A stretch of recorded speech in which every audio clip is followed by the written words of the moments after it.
welcome back to That's Life with John Carver. This is episode number 272. I called this episode The Mockingbird Metaphor. I love metaphors.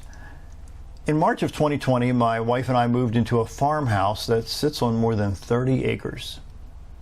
In the summer of 2021, I started noticing a mockingbird sitting on top of an electric pole in our yard. The mockingbird is loud.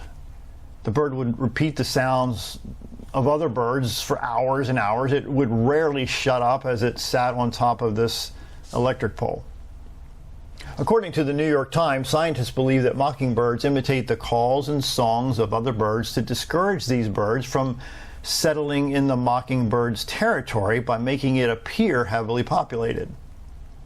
The mockingbird's vocal cords, called syrinx, can produce a wide variety of sounds.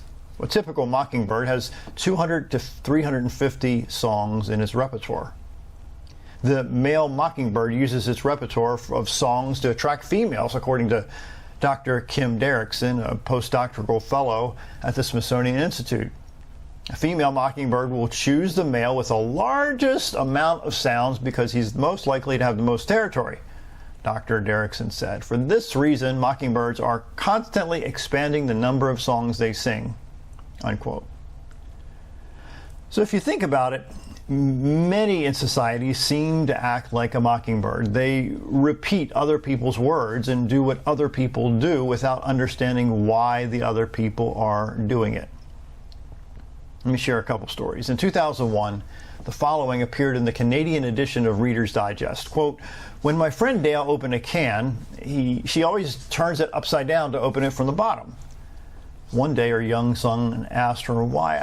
I really don't know," she said. "My mom always did it that way." So she decided to call her mom and ask. Quote, "When we brought our cans up from the cellar, the tops were always rusty," her mother explained. "I couldn't be bothered to clean them, so I turned them upside down and opened the bottom." Interesting. Unquote. There's another story that's been told many times. It goes like this. There's been various versions of it, but it goes like this. A husband and a wife were in the kitchen. The husband was sitting at the kitchen table reading the newspaper while his wife was preparing a ham for dinner. The husband watched the wife cut off about 1 inch from either end of the ham. He asked her why she cut off the end, proclaiming that that's a waste of a good ham. She said, "Well, that's the way my mom prepared the ham." The husband asked, "Why did your mom cut the ends off?" The wife didn't know.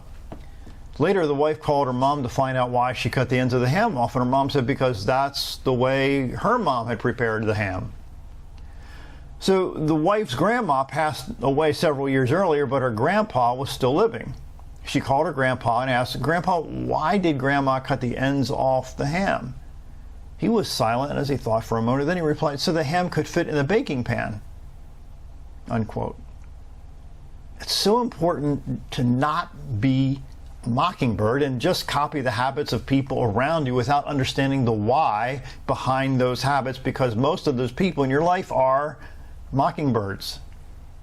There's an exception to the mockingbird metaphor, and that is that it's a good idea to copy those who are successful and have proven that their habits are ethical and productive.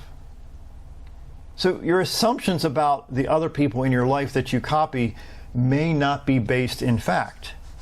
So do the hard work and find your own voice and not be a mockingbird. My name is John Carver. Thanks for listening.